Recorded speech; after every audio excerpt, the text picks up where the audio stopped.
If they both can't get to 218, we need to have somebody that can unify our conference, even if it's for the 45 days, 60 days that we're in this, trying to pass this this funding issue.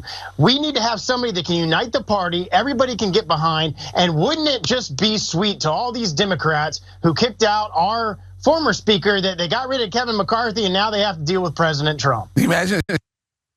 Okay, so much BS there from Representative Greg Stube. The funding issue, the continuing resolution, your budget. Remember that, that's your job. And he's at once saying the Democrats kicked Kevin McCarthy. The Democrats didn't kick Kevin McCarthy. You guys kicked Kevin McCarthy out. The Democrats just stood by and watched you do it. They voted for their speaker. You guys didn't vote for yours. But there he is saying, wouldn't it be sweet if Donald Trump just became speaker? And as we've talked about before on this show, Donald Trump says he has no interest in becoming speaker.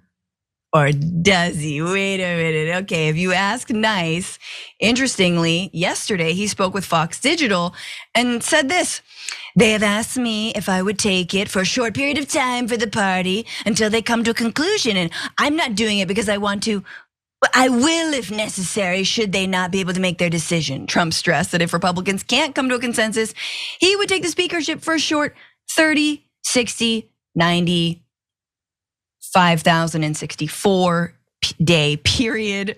So that was a fun little moment, him saying, well, I guess if the party needs me, I would step in. Yasmin, he can't not like flattery. Again, flattery will get him everywhere. Yeah, and what's sad about that is that everyone else knows that about him. I wonder if he even knows that about himself. And he's like, yeah, just flatter me and I'll do whatever you want me to do. I'll say whatever you need me to say. What a weird way to be controlled by just a mass of people, right?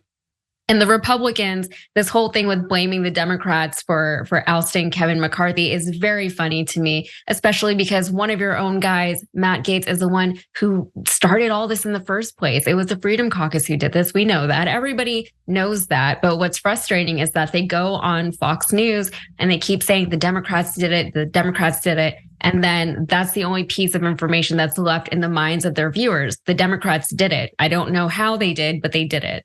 Mm-hmm. So, you know, that's all very frustrating. And then Trump talking about like he's going to be the next Speaker of the House. He's not going to be the next Speaker of the House, but this is fun for him. So I guess let him have his fun. Right. And of course, this I'm sure is making Steve Scalise and Jim Jordan very uncomfortable, both of whom have been asked point blank, do you support Donald Trump? And they're like, yeah. yes. I mean, but conversely, right? Trump has now come out and endorsed Jim Jordan for speaker. So he's like, I'll do it if you need me to, but also Jim Jordan's fine. So. Well, let's get there, because after he said that to Fox, he did bleat what exactly we're talking about, which is he supports Jim Jordan for it. So this was it's a very long bleat.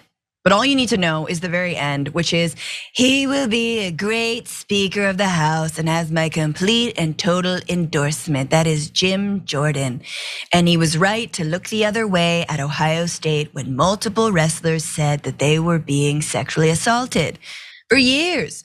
Yeah, so there we go. Other Republicans are also lining up behind Jim Jordan, Lord Boebert, Thomas Massie, and more than 15 others. For more political news breakdowns, interviews, stories of activism, and me trying my hardest to care about the occasional big celebrity news story, subscribe to our YouTube channel at youtube.com/The Damage Report. And you can ring the bell wherever it is so you don't miss anything.